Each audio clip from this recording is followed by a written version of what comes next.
Hello दोस्तों, मैं आपका गाइड आपका दोस्त अनुराग पांडे और आप देख रहे हैं हमारा यूट्यूब चैनल दृष्टि 2022, जो कि यूपीपीसीएस प्री 2022 के लिए खास करके तैयार की गई है मैगजीन। उसी से संबंधित वीडियो चल रहा है, जो कि अभी तक 3 वीडियो कंप्लीट हो चुका है। आज हम देखेंगे चौथी वीडियो, और इस वीडियो के इस भाग में हम सूक्ष्म दृष्टि देखेंगे, विधिक परिदृश्य देखेंगे और अंतर्राष्ट्रीय परिदृश्य भी कुछ देखेंगे। ठीक है, तो फिलहाल शुरू करेंगे सूक्ष्म दृष्टि से। बिना समय गंवाए भैया पढ़ के ज़रूर जाइए, क्योंकि करंट अफेयर के प्रश्न आपको मिलेंगे यहाँ से। ठीक है, और अच्छा खासा स्ट्रेंथ होता है, तो जाहिर सी बात है कट ऑफ में अच्छी खासी भूमिका भी निभाते हैं ये। तो चलिए फिलहाल शुरू करते हैं हम आज का वीडियो, और शुरुआत करेंगे सूक्ष्म दृष्टि से। पॉइंट है कि 12 दिवसीय हुनर हाट का आयोजन हुआ है 16 से 27 अप्रैल 2022 के बीच में मुंबई में। ठीक है, किस योजना को लोक प्रशासन में उत्कृष्टता है तो प्रधानमंत्री पुरस्कार 2020 प्रदान किया गया है। तो 21 अप्रैल 2022 को दिया गया भाई। उड़े देश का आम नागरिक उड़ान को दिया गया है। ठीक है, दृष्टिबाधित लोगों के लिए भारत का पहला रेडियो चैनल 17 अप्रैल 2022 को नागपुर में स्थापित किया गया है। आगे है पूर्वोत्तर का सबसे ऊंचा राष्ट्रीय ध्वज जो फहराया गया है 14 अप्रैल 2022 को फहराया गया मणिपुर में। ठीक है, अंबेडकर जयंती भी है, तो थोड़ा सा इस तरीके से भी याद रखना कि अंबेडकर जयंती के अवसर पर। ठीक है, तो इस तरीके से भी इसको ध्यान में रखना है। आगे देखते हैं भारत का पहला स्किल इंडिया इंटरनेशनल सेंटर कहाँ लॉन्च किया गया है अप्रैल 2022 में भैया। कौशल विकास संस्थान भुवनेश्वर में लॉन्च किया गया है। ठीक है, फिर जामताड़ा झारखंड में, जामताड़ा एक ज़िला है झारखंड का, जो कि भारत का पहला ज़िला बन गया है। किस मामले में बना भाई? हर गांव में पुस्तकालय वाला ज़िला है ये। ठीक है, ध्यान रखना। आगे देखते हैं कि वैक्यूम आधारित सीवरेज वैक्यूम बेस्ड सीवरेज अपनाने वाला भारत का पहला शहर अप्रैल 2022 में बना है आगरा। उत्तर प्रदेश है, तो उत्तर प्रदेश के लिए स्पेशल भी हो सकता है। ठीक है, आगे देखते हैं किस संस्थान द्वारा डार्कथॉन 2022 का आयोजन किया गया है। 15 फरवरी को हुआ है। नारकोटिक्स कंट्रोल ब्यूरो NCB के द्वारा किया गया है। ठीक है, आगे देखते हैं अरुणाचल प्रदेश और मेघालय में केसर बाउल परियोजना, मतलब अरुणाचल प्रदेश और मेघालय से संबंधित है। कौन सी परियोजना भाई? नाम है परियोजना का केसर बाउल परियोजना, सैफरॉन बाउल परियोजना। 2 फरवरी 2022 को चालू हुई। ठीक है, किस धाम को तीर्थ यात्रा कायाकल्प और आध्यात्मिक विरासत प्रसाद योजना के अंतर्गत शामिल किया गया है? वो है भैया पुनौरा धाम, बिहार में है। आगे देखते हैं हाल ही में इंडिया प्रेस फ्रीडम रिपोर्ट 2021 जारी की गई है। तो इसे जारी किसने किया? तो जारी करने वाला संस्था जो है rights and risk analysis group है। ठीक है, RRAG। ठीक है, किस राज्य में उसकी पहली पवन सौर हाइब्रिड परियोजना की शुरुआत की गई है? गुजरात में की गई। दक्षिण मोबुआंग को किस राज्य का पहला ODF प्लस गांव घोषित किया गया? तो भैया ये मिजोरम में है। ठीक है, आगे देख लेते हैं। भारत का पहला ग्राफीन इनोवेशन सेंटर स्थापित किया जाएगा, तो अब केरला में होगा ग्राफीन इनोवेशन सेंटर। ध्यान रखना। यूपी सरकार ने किस जिले के 4 गांवों को राजस्व गांव घोषित किया? अभी हाल ही में बहराइच जिला है उत्तर प्रदेश का, जो कि पूर्वांचल का ही भाग है, और इसके 4 गांवों को राजस्व गांव घोषित किया गया है। ठीक है, आगे देखते हैं कि असम, मणिपुर और त्रिपुरा तीनों राज्यों को जोड़ने वाली पहली जनशताब्दी एक्सप्रेस ट्रेन का शुभारंभ किया गया है 8 जनवरी 2022 को। ठीक है, इसके अलावा जल मेट्रो परियोजना वाला भारत का पहला शहर बना तो कोच्चि है, जो कि केरल में है। केंद्रीय मंत्री डॉक्टर जितेंद्र सिंह ने कहाँ पर भारत के पहले ओपन रॉक संग्रहालय का उद्घाटन किया? तो भैया सबको पता होगा। ठीक है, तो ये आपका कहाँ पे है? ये है हैदराबाद। हैदराबाद कहाँ भाई? तेलंगाना की राजधानी है, ध्यान रखना। आगे है केंद्रीय मंत्री डॉक्टर जितेंद्र सिंह ने किन शहरों के लिए भूकंप जोखिम मानचित्र जारी किए हैं। ये 6 जनवरी 2022 को किया गया है। तो किसने जारी किया भैया? डॉक्टर जितेंद्र सिंह ने किया है, लखनऊ और देहरादून के लिए। कौन सा राज्य देश का पहला 100% एलपीजी युक्त और धुआं मुक्त राज्य बन गया है? जनवरी 2022 में ये मुकाम हासिल किया है हिमाचल प्रदेश ने। ठीक है, आगे देखते हैं। जम्मू कश्मीर का पहला दूध गांव घोषित किया गया, नाम है जेरी बस्ती को। उत्तर प्रदेश सरकार ने झांसी रेलवे स्टेशन का नाम बदलकर वीरांगना लक्ष्मीबाई रेलवे स्टेशन रखने की घोषणा की है। ठीक है, किस राज्य में नरेंद्र मोदी मार्ग नामक सड़क का उद्घाटन हुआ है? तो भैया ये सिक्किम में है आपके। ठीक है, आगे देख लेते हैं। देश का पहला एलपीजी युक्त धुआं मुक्त प्रदेश, ये तो हम देख लिए। किस राज्य का हाई कोर्ट देश की पहली पेपरलेस अदालत बन गई है? तो केरल हाई कोर्ट है। किस राज्य ने महिलाओं के लिए नई नीति 2021 का अनावरण भी किया है? 30 दिसंबर 2022 को तमिलनाडु ने ऐसा किया है। ठीक है, पेंशन भोगियों के लिए जीवन प्रमाण पत्र के सत्यापन हेतु डिजिटल सेवा लागू करने वाला पहला राज्य बन गया है ओडिशा। ठीक है, आगे देखते हैं। किस राज्य ने धर्म की स्वतंत्रता के अधिकार का संरक्षण विधेयक 2021 पारित किया है? ये सबको पता होगा, और कर्नाटका में है। ठीक है, कर्नाटका ने ऐसा किया है। पंजाब कैबिनेट ने कहाँ पर गीता शोध संस्थान की स्थापना को मंजूरी दी है? तो पटियाला में दी गई भाई।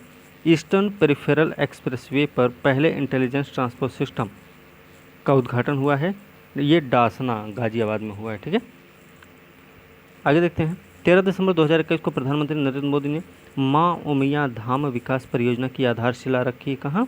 16 कहाँ है भैया? अहमदाबाद कहाँ है भैया? ये है गुजरात में। ठीक है, चलिए आगे देखते हैं। एकल ईंधन सेल आधारित माइक्रोग्रिड परियोजना की शुरुआत कहाँ की गई है? तो भैया सिमहाद्री आंध्रा में की गई है। किस राज्य सरकार ने जगन्नाथ रथ यात्रा को राज्य उत्सव घोषित किया? भैया ये पंजाब ने किया है। जगन्नाथ रथ यात्रा नाम सुन के आप उत्तराखंड को टिक नहीं करेंगे।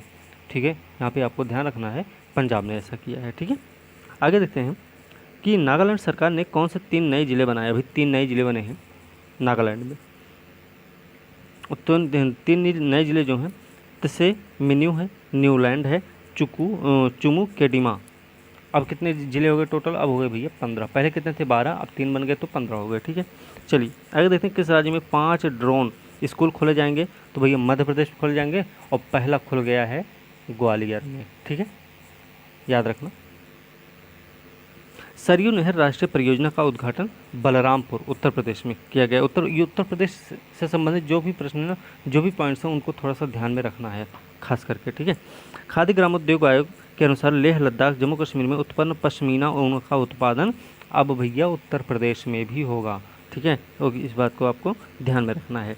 साइबर तहसील बनाने के प्रस्ताव को मंजूरी देने वाला भारत का पहला राज्य बन गया मध्य प्रदेश, साइबर तहसील बनाने के।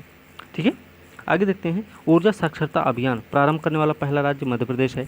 MPPCS भी है जून में ही। ठीक है, तो थोड़ा सा उसके लिए भी ध्यान में रखना, उसके लिए भी पढ़ना है आपको। ठीक है, तो ये जो करंट अफेयर है ये सिर्फ UPPCS के लिए नहीं है, MP के लिए भी काम करेगा। ठीक है, और आप इसको ध्यान से पढ़ रहेंगे तो BPSC का एग्ज़ाम जब भी होगा या आगामी जो भी परीक्षाएं होने वाली हैं उनमें ये करंट अफेयर काम करेगा। ठीक है, कोई भी परीक्षा होगी। ओके, चलिए, तो ये ऊर्जा साक्षरता अभियान मध्य प्रदेश ने शुरू किया है। आगे देखते हैं। शहरी नदियों के सतत प्रबंधन के लिए रिवर सिटीज अलायंस लॉन्च किया है जल शक्ति मंत्रालय ने। हाल ही में पुनर्निर्मित रेजांगला स्मारक लद्दाख को राष्ट्र को समर्पित किया गया है, रक्षा मंत्रालय के द्वारा किया गया। ठीक है, आगे देखते हैं। औषध क्षेत्र फार्मास्यूटिकल्स सेक्टर के पहले वैश्विक नवाचार शिखर सम्मेलन का उद्घाटन हुआ है, प्रधानमंत्री नरेंद्र मोदी के द्वारा किया गया है। कब किया गया? 18 नवंबर 2021 को। भारतीय रेलवे और IRCTC ठीक है ने पहला पॉड होटल शुरू किया मुंबई सेंट्रल रेलवे स्टेशन पर। ठीक है, देश का सबसे समुद्री जिला घोषित किया गया बालासोर जिला को, ओडिशा में है। भारत के पहले खाद्य सुरक्षा संग्रहालय का उद्घाटन कहाँ हुआ है? तंजावुर तमिलनाडु में हुआ है। वह स्थान जहाँ पर भारत की पहली घास संरक्षिका का उद्घाटन हुआ रानीखेत उत्तराखंड में है अल्मोड़ा, ठीक है। इस प्रकार से, और भारत और विश्व के लोगों को भारत की समृद्ध सांस्कृतिक विरासत का दर्शन कराने के उद्देश्य से रेल मंत्रालय द्वारा प्रारंभ ट्रेन का नाम है भारत गौरव ट्रेन, ठीक है। तो इस प्रकार से ये सूक्ष्म दृष्टि का जो पॉइंट रहा ये आपका हो गया कंप्लीट, ठीक है। अब आगे इसकी देखेंगे विधिक परिदृश्य। सबसे पहले देखेंगे रक्षा अधिग्रहण प्रक्रिया 2020 में संशोधन करने की बात हुई है।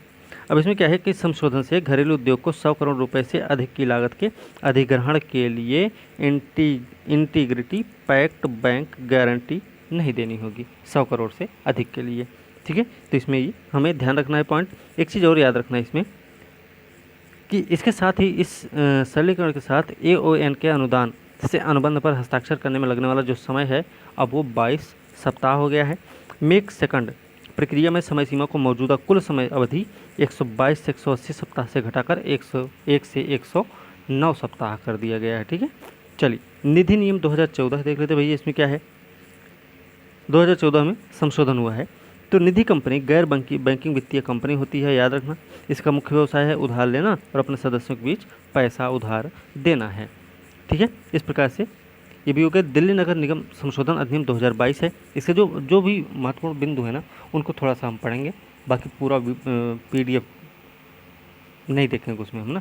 तो इस प्रकार से अब देखेंगे हम दिल्ली नगर निगम संशोधन अधिनियम 2022। इसमें क्या है भाई, इसमें थोड़ा सा ये ध्यान रखना है 30 मार्च 2022 को लोकसभा में पारित हुआ, 5 अप्रैल 2022 को राज्यसभा में पारित हो गया, 18 अप्रैल 2022 को राष्ट्रपति ने अपनी सहमति दे दी, ठीक है। अब ये अधिनियम बन चुका है। तो भैया विदित है, आपको पता होना चाहिए कि 1957 के अधिनियम को 2011 में दिल्ली विधानसभा ने संशोधित किया था, ठीक है। और जो अधिनियम 2022 है ना ये तीनों निगमों को एकजुट करता है और जिसे दिल्ली नगर निगम नाम दिया गया। 3 नगर निगम कौन कौन से हैं, एक तो भैया उत्तरी दिल्ली, दूसरा है दक्षिणी दिल्ली, तीसरा है पूर्वी दिल्ली। ये तीनों नगर निगम को एकजुट करेगा भी ये, ठीक है। इसके साथ ही ये भी ध्यान रखना प्रमुख मामलों में फैसला सुनाने का अधिकार जो है दिल्ली सरकार से हस्तांतरित करके वो केंद्र सरकार के हाथ में दे दिया गया। पार्षदों की कुल और अनुसूचित जाति के सदस्य हैं तो आरक्षित सीटों की संख्या का निर्धारण होगा, ठीक है। निगम के क्षेत्र को जोन्स और वार्ड्स में बांटना, वार्ड्स का परिसीमन, ये सब इसमें इसके विषय रहेंगे, ठीक है। चलिए आगे देख लेते हैं। इसके साथ ही निगम में सीटों की कुल संख्या 250 से अधिक ना होने का प्रावधान भी किया गया है। याद रखना कि अधिनियम जो है स्थानीय निकायों के निदेशक के प्रावधान को हटाता है। अब वो हटा देगा किसका, स्थानीय निकायों के निदेशक के प्रावधान को, ठीक है। आगे देखते हैं। ये भैया दंड प्रक्रिया शनाख्त अधिनियम 2022 है। इसमें देख लेते हैं 2 अधिनियम रहेंगे। देखिए इसको भी 4 अप्रैल को लोकसभा में पारित हुआ, 6 को राज्यसभा में और 18 अप्रैल को राष्ट्रपति की मंजूरी मिली। तो ये बन गया अब अधिनियम। बंदी की शनाख्त अधिनियम 1920 का अब ये स्थान लेगा, ये भी ध्यान रखना है। तो 1920 का क्या है और 2022 का क्या है। तो कैसा डाटा जमा किया जा सकता है भैया, 1920 में था कि उंगलियों के निशान और पैर के छाप शामिल थे इसमें, लेकिन 2022 में क्या हुआ, हथेलियों की छाप, आयरिस, रेटिना स्कैन, दस्तखत, लेखन, बायोलॉजिकल सैंपल, खून, सीमन, बाल, उनका विश्लेषण, उंगलियों के निशान, पैर के छाप, फोटोग्राफ्स, ये सब इसमें शामिल हो जाएंगे, ठीक है। अब देखें किन व्यक्तियों के डाटा जमा किए जा सकते हैं। तो 1920 में देखेंगे तो 1 या उससे अधिक वर्ष के कठोर कारावास के दंडनीय अपराध के लिए दोषी ठहराए गए या गिरफ्तार व्यक्ति के लिए होगा। ऐसे भी जिन्हें अच्छा व्यवहार करने, शांति बनाए रखने के लिए सिक्योरिटी जमा कराने का आदेश दिया गया है। मजिस्ट्रेट आपराधिक जांच में मदद के लिए किसी गिरफ्तार डाटा लेने के आदेश दे सकता है, ठीक है। लेकिन 2022 में क्या हुआ, 2022 में हुआ कि अपराधी या किसी मामले में गिरफ्तार व्यक्ति होगा वो, हालांकि अपराधी हो या किसी मामले में गिरफ्तार हो। अब 1 साल या अधिक का कोई प्रावधान नहीं है यहाँ पे। हालांकि सिर्फ ऐसे व्यक्ति से ही ज़बरदस्ती बायोलॉजिकल सैंपल लिए जा सकते हैं जिसने किसी महिला या बच्चे के साथ अपराध किया हो या ऐसा कोई अपराध जिसमें न्यूनतम 7 वर्ष की कैद हुई होगी, ठीक है। ऐसा भी प्रावधान है। किसी निवारक निरोध कानून के अंतर्गत हिरासत में लिया गया व्यक्ति भी इसमें शामिल हो जाएगा, ओके। ये थोड़ा सा हमें ध्यान रखना है। एक चीज़ ये भी ध्यान रखना है कि राष्ट्रीय अपराध रिकॉर्ड ब्यूरो आंकड़ा बनाने रखने हेतु केंद्रीय एजेंसी होगी इसका, ठीक है। कानून प्रवर्तन एजेंसियों के साथ ये साझा भी करेगी। एकत्र किए गए डाटा को 75 वर्षों तक डिजिटल या इलेक्ट्रॉनिक्स रूप में रखा जाएगा भैया, ये भी हमें ध्यान रखना है। आगे देख लेते हैं। संविधान अनुसूचित जाति अनुसूचित जनजाति आदेश संशोधन अधिनियम 2022। 30 मार्च 2022 को राज्यसभा ने इसको पारित कर दिया। 5 अप्रैल 2022 को लोकसभा में द्वारा पारित हुआ, 8 अप्रैल को राष्ट्रपति को मंजूरी मिली, तो ये अधिनियम बन गया है। ठीक है, इसके बारे में थोड़ा ये ध्यान रखना, संशोधन क्या क्या करेगा भाई। ये संविधान अनुसूचित जातियाँ आदेश 1950 SC आदेश को संशोधित करेगा। संविधान अनुसूचित जनजातियाँ आदेश 1950 ST आदेश को भी अनुसूचित करेगा, संशोधित करेगा। ठीक है, इस अधिनियम के तहत एक चीज़ याद रखना कि झारखंड की SC सूची से भोक्ता समुदाय को निकालकर राज्य की ST सूची में शामिल किया गया है। किसको? भोक्ता समुदाय को। इसके साथ ही झारखंड में ST सूची में कुछ समुदायों को शामिल करने हेतु ST आदेश की अनुसूची में भी संशोधन करता है।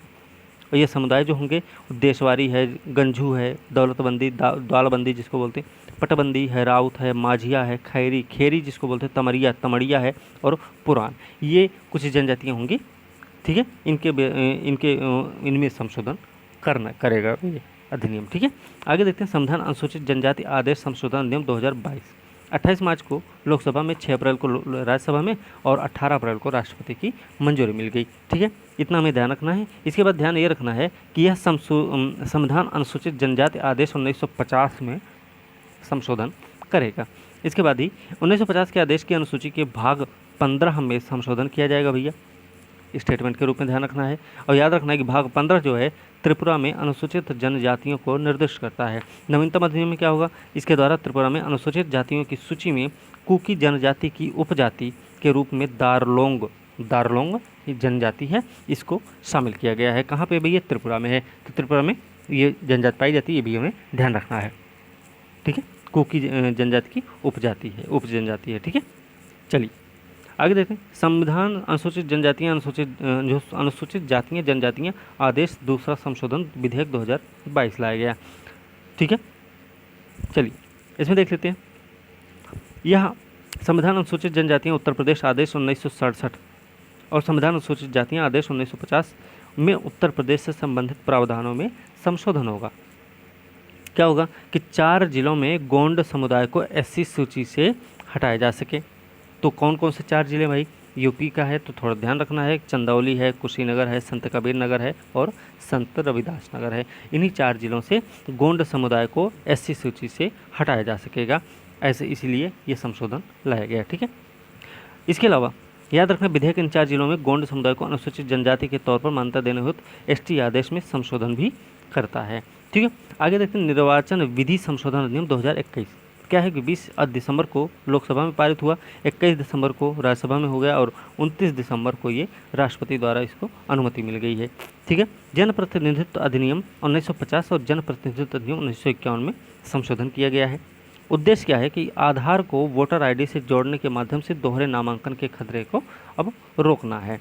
ठीक है, इसमें एक चीज़ ये भी ध्यान रखना कि अब क्या होगा कि पत्नी शब्द है ना, तो पति पत्नी ऐसे लिख दिया जाएगा, संशोधित किया गया ताकि इसको लिंग तटस्थ बनाया जा सके। एक चीज़ और याद रखना, पहले क्या था ये कि वर्ष में सिर्फ एक बार होता था, लेकिन अब क्या होगा, अब ये वर्ष में 4 बार होगा। कब कब होगा भैया? 1 जनवरी को होगा, 1 अप्रैल को होगा, 1 जुलाई को होगा, 1 अक्टूबर को होगा। तो 4 बार अब किया जाएगा, पहले एक ही बार होता था। ठीक है, आगे देखते हैं स्वापक औषधि और मनः प्रभावी संशोधन अधिनियम 2021। इसके बारे में थोड़ा सा देख लेते हैं। क्या है भाई? इसके बारे में मुख्य रूप से याद रखना है कि NDPS अधिनियम 1985 में संशोधन करता है। तो ये क्या होगा कि यह अधिनियम जो है 2021 का स्थान लेगा। इसमें एक चीज़ और याद रखना कि जून 2021 में त्रिपुरा उच्च न्यायालय के द्वारा इस विसंगति को चिन्हित किया गया था। ठीक है, तो चलिए आगे देखते हैं उच्च न्यायालय सर्वोच्च न्यायालय न्यायाधीश वेतन सेवा शर्त संशोधन अधिनियम 2021। ठीक है, उच्च न्यायालय 1954 के अधिनियम में संशोधन करेगा और सर्वोच्च न्यायालय न्यायाधीश वेतन सेवा शर्त अधिनियम 1958 में संशोधन करेगा। तो ये 2 पॉइंट हमको खास करके ध्यान में रखना है। आगे देखते हैं बांध सुरक्षा अधिनियम लाया गया। यह भी पारित हो चुका है, राष्ट्रपति की मंजूरी भी मिल गई है, अधिनियम बन चुका है। अधिनियम में 2 राष्ट्रीय निकाय कौन कौन से हैं? राष्ट्रीय बांध सुरक्षा समिति और राष्ट्रीय बांध सुरक्षा प्राधिकरण की स्थापना का प्रावधान शामिल है इसमें। तो 2 संस्थानों की स्थापना का प्रावधान इसमें शामिल। भैया याद रखना इनमें जो बड़े बांध हैं भाई, अधिकतर बड़े बांध कहाँ कौन कौन से राज्य में हैं? तो सबसे ज़्यादा है महाराष्ट्र में, फिर है मध्य प्रदेश में, फिर है गुजरात में। ठीक है, तो ये चीज़ भी हमें याद रखना है। और एक चीज़ और याद रखना, बांध की स्वामित्व की दृष्टि से ना भारत का तीसरा स्थान है। विश्व में पहला स्थान है चीन का, दूसरा स्थान अमेरिका का है, तीसरा है भारत का। तो ये बात हमें याद रखनी है। कृषि विधि निरसन अधिनियम 2021 है, ठीक है। 29 नवंबर को संसद द्वारा पारित हो गया है। 30 नवंबर को राष्ट्रपति की सहमति मिल चुकी है। तो सितंबर 2020 में पारित 3 कृषि कानूनों को निरस्त करना इसका मुख्य उद्देश्य रहा है। निरस्त किए गए 3 कानून कौन कौन से थे भैया, प्रश्न पूछा गया है पहले भी, तो ध्यान रखना कौन कौन से कानून रहे हैं जिनको निरस्त किया गया है। तो निरस्त कानून है मूल्य आश्वासन और कृषि सेवाओं पर किसान सशक्तिकरण संरक्षण समझौता अधिनियम 2020, कृषि उपज व्यापार और वाणिज्य संवर्धन सुविधा अधिनियम 2020, साथ में अनिवार्य वस्तुएं संशोधन अधिनियम 2020। इन 3 अधिनियमों में क्या किया जाएगा, इनको निरस्त कर दिया जाएगा, ठीक है। चलिए आगे देखते हैं। केंद्रीय सतर्कता आयोग संशोधन अधिनियम 2021, इसमें क्या भाई, तो इसके बारे में याद रखना है कि नवीनतम अधिनियम केंद्रीय सतर्कता आयोग अधिनियम 2003 में संशोधन करता है, ठीक है। 2003 का अधिनियम क्या था, भ्रष्टाचार निवारण अधिनियम 1988 के अंतर्गत कथित तौर पर अपराधों की जांच हेतु केंद्रीय सतर्कता आयोग के गठन का प्रावधान करता है 2003, ठीक है। फिर संशोधन तक क्या होगा, प्रवर्तन निदेशालय के निदेशक के कार्यालय को जनहित में एक बार में 1 वर्ष तक बढ़ाने का प्रावधान किया गया है। इसे प्रारंभिक नियुक्ति से 5 वर्ष की अवधि पूर्ण होने तक बढ़ाया जा सकता है, ठीक है। दिल्ली विशेष पुलिस स्थापना संशोधन अधिनियम 2021, इसमें देख लें तो इसमें ध्यान रखना है कि अधिनियम जो है ना 1946 में संशोधन करेगा।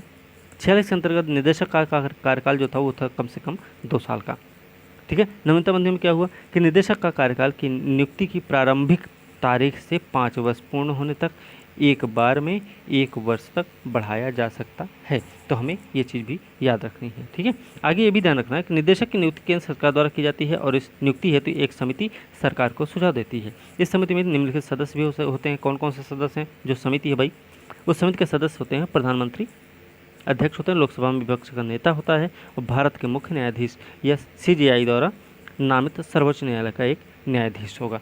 तो ये 3 सदस्यों की समिति होगी जो क्या करेगी,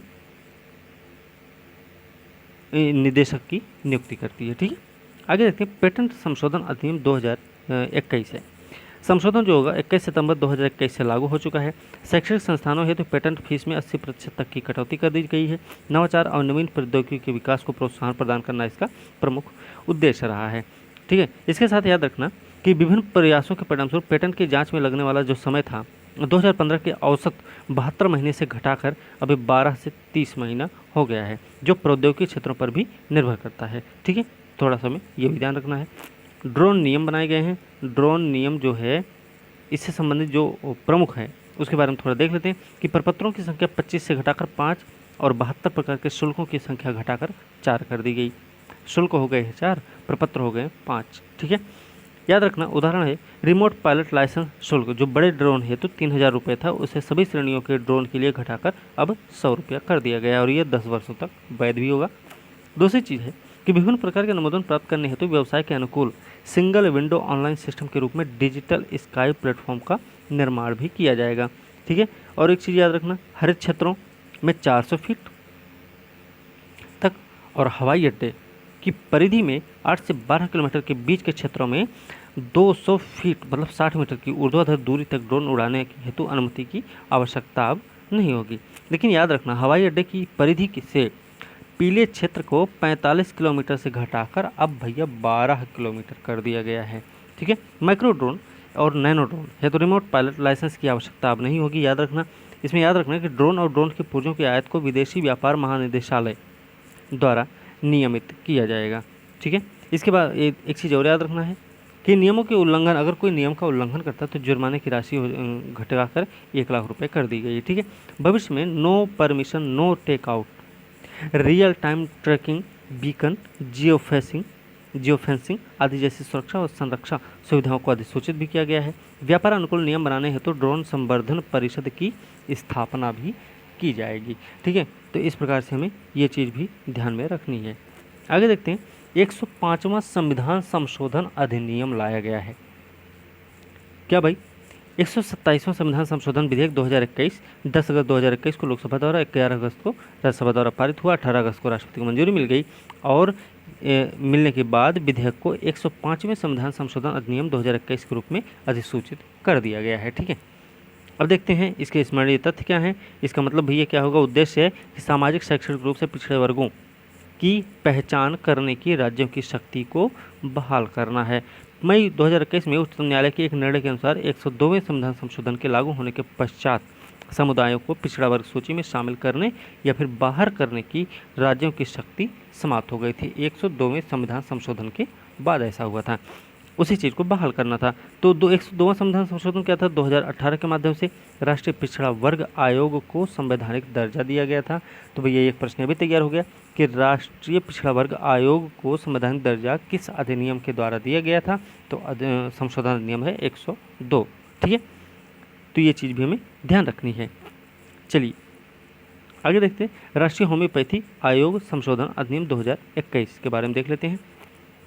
इसके बारे में देखेंगे तो उद्देश्य क्या है, उस उद्देश्य भैया राष्ट्रीय होम्योपैथी आयोग के गठन तक होम्योपैथी केंद्रीय परिषद अध्यादेश 2021 के तहत गठित अधिशासी बोर्ड द्वारा किए गए कार्यों और लिए गए निर्णयों तथा दायित्व को सुरक्षित बनाना है। राष्ट्रीय होम्योपैथी आयोग अधिनियम 2020 में संशोधन करता है। 2020 के अधिनियम ने होम्योपैथी केंद्रीय परिषद अधिनियम 1973 का ये स्थान लेगा। ठीक है, ये बात हमको ध्यान में रखनी है। एक बात ये भी ध्यान रखना है भैया, राष्ट्रीय होम्योपैथी आयोग का गठन 5 जुलाई 2021 को किया गया था और उसी दिन 1973 के अधिनियम को निरस्त भी कर दिया गया। ठीक है, ये चीज़ भी हमें ध्यान रखना है। आगे देखते हैं, सामान्य बीमा व्यवसाय राष्ट्रीयकरण संशोधन अधिनियम 2021 है। तो इसके बारे में थोड़ा देख लेते भाई, क्या है ये सामान्य बीमा व्यवसाय राष्ट्रीयकरण संशोधन अधिनियम। 2 अगस्त को लोकसभा में पारित हुआ है, 11 अगस्त को ये राज्यसभा में पारित होकर 18 अगस्त को राष्ट्रपति की सहमति मिलने के बाद यह अधिनियम बन चुका है। तो ये भैया 1972 का स्थान लेने वाला है।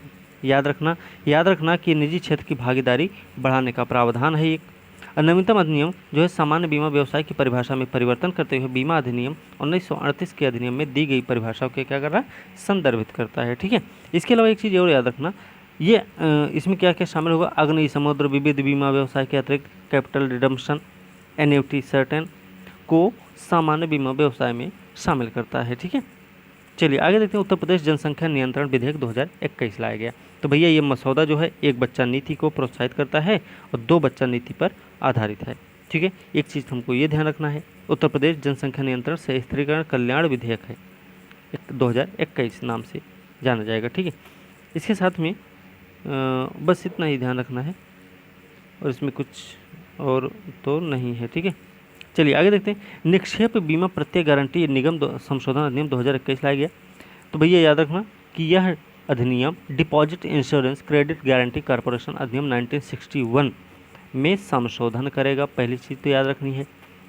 इसके अलावा इसमें और कुछ याद रखने की बात नहीं थी। एक चीज़ और याद रखना, नवीनतम अधिनियम में किसी भी बैंक के स्थगन की स्थिति में उसके ग्राहकों को 90 दिन के अंदर अपनी जमा राशि में से अधिकतम 5 लाख रुपए निकालने की सुविधा भी प्रदान की गई है। ठीक है, तो ये चीज़ भी हमें ध्यान रखना है।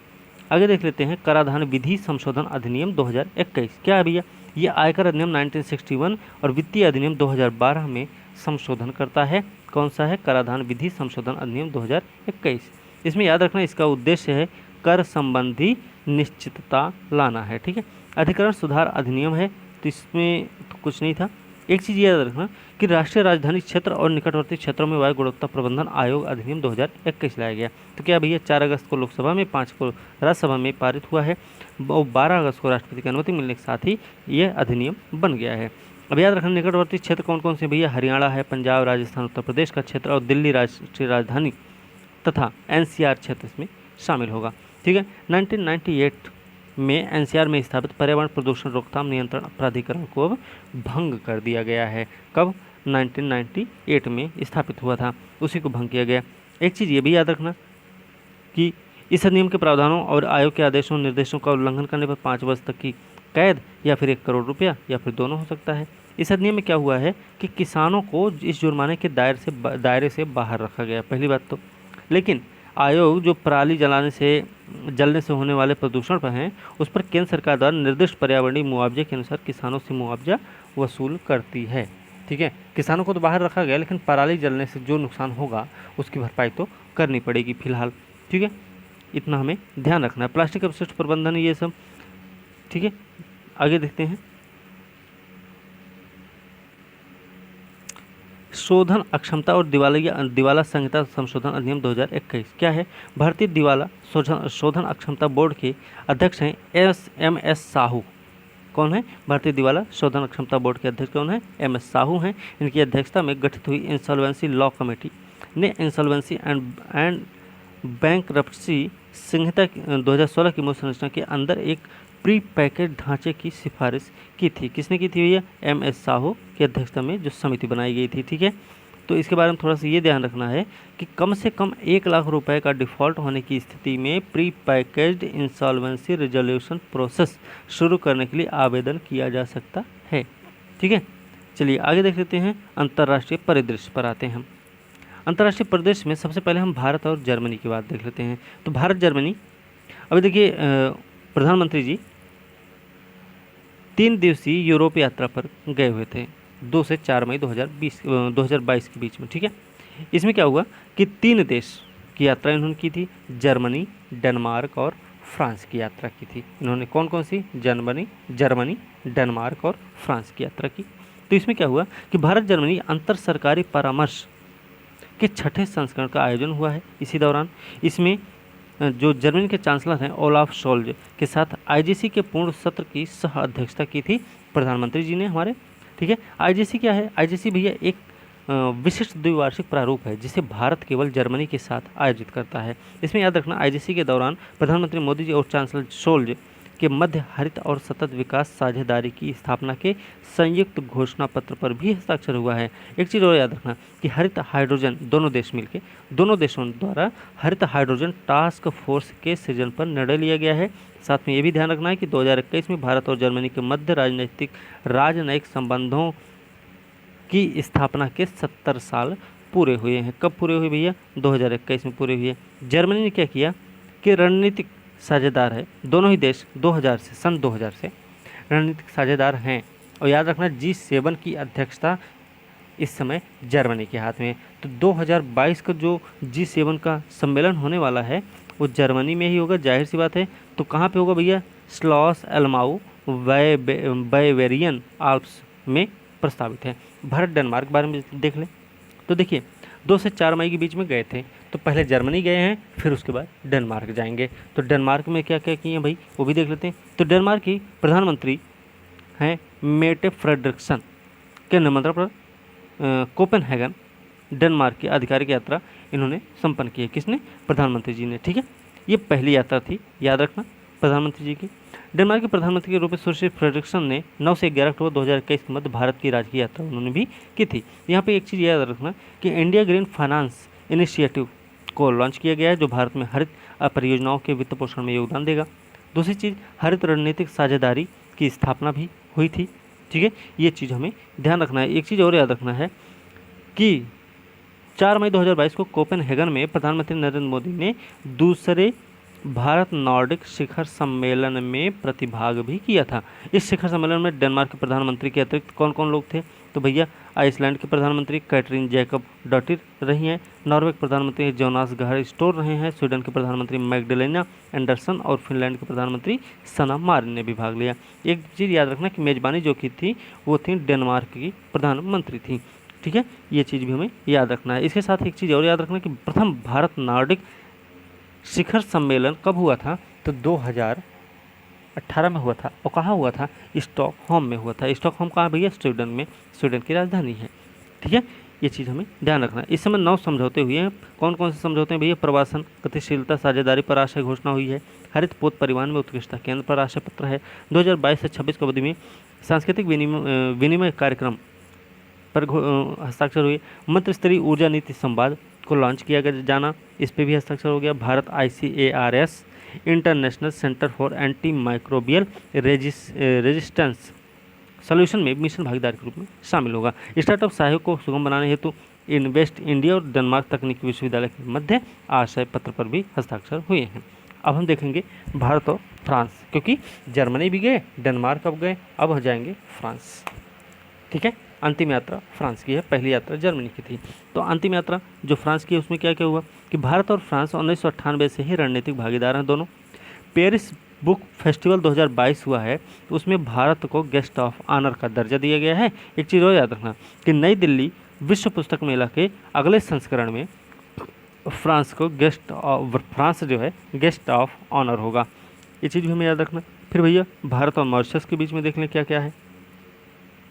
तो भारत और मॉरिशस 19 अप्रैल 2022 को मॉरिशस के प्रधानमंत्री और डब्ल्यूएचओ के महानिदेशक टेड्रोस घेब्रेयेसस की उपस्थिति में प्रधानमंत्री नरेंद्र मोदी ने जामनगर गुजरात में WHO global centre for traditional medicine की आधारशिला इन्होंने रखी है। कहाँ पर रखी है? गुजरात में रखी है। ठीक है, मॉरिशस के प्रधानमंत्री जो है ना प्रथम वैश्विक आयुष निवेश नवोन्मेष शिखर सम्मेलन के उद्घाटन सत्र में उपस्थित रहे। ठीक है, इसके साथ में ये भी हमको ध्यान रखना है, शिखर सम्मेलन जो था SDG 3 क्या है भैया? अच्छा स्वास्थ्य और कल्याण को बढ़ावा देने के अनुसरण में आयोजित हुआ था। ठीक है, अब हम देखेंगे एक चीज़ और याद रखना, गुजरात नई दिल्ली में आधिकारिक कार्यक्रम में भाग लेने के अलावा मॉरिशस के प्रधानमंत्री वाराणसी भी गए थे। तो उत्तर प्रदेश में भी आए हैं, तो वाराणसी में आया भैया, ये भी थोड़ा सा मुख्य बिंदु हो सकता है। ठीक है, आगे देखते हैं भारत और यूके का क्या सिस्टम है। तो भारत और यूके अपने द्विपक्षीय संबंधों की स्थापना की 75वीं वर्षगांठ मना रहे हैं दोनों देश। ठीक है, तो नई दिल्ली में आधिकारिक कार्यक्रम में भाग लेने से पहले पूर्व श्री जॉनसन जो हैं ब्रिटेन के यूके के प्रधानमंत्री हैं, बोरिस जॉनसन, ये गुजरात से अपनी यात्रा प्रारंभ किए थे। ठीक है, और गुजरात में कहा अहमदाबाद में साबरमती आश्रम से मसवड़ इंडस्ट्रियल एस्टेट, वडोदरा स्थित जेसीबी प्लांट और गिफ्ट सिटी गांधीनगर गुजरात जैव प्रौद्योगिकी विश्वविद्यालय का इन्होंने दौरा भी किया था। दोनों देशों द्वारा संयुक्त वक्तव्य के अतिरिक्त साइबर सहयोग पर एक पृथक वक्तव्य भी जारी हुआ है। इसमें याद रखना कि भारत यूके वैश्विक नवाचार भागीदारी के कार्यान्वयन पर MOU पर हस्ताक्षर किए। तो कौन कौन से वैश्विक नवाचार भागीदारी के माध्यम से भारत और यूके ने तीसरे देशों को जलवायु स्मार्ट टिकाऊ नवाचारों के हस्तांतरण और समर्थन देने के लिए 75 मिलियन पाउंड तक सहवित्त पर सहमति व्यक्त की। दूसरा क्या है, global centre for nuclear energy partnership पर भी सहयोग किया के लिए इन्होंने हस्ताक्षर किए हैं। ठीक है, आगे देखते हैं यात्रा के दौरान कुछ प्रमुख गैर सरकारी MOUs हस्ताक्षर, जैसे बर्मिंघम सिटी विश्वविद्यालय में अल्पकालीन चेयर की स्थापना है, तो भारतीय सांस्कृतिक संबंध परिषद और बर्मिंघम सिटी यूनिवर्सिटी के मध्य MOU हुआ है। दूसरा है अपतटीय पवन विकास के क्षेत्र में सहयोग हेतु संयुक्त घोषणा पत्र।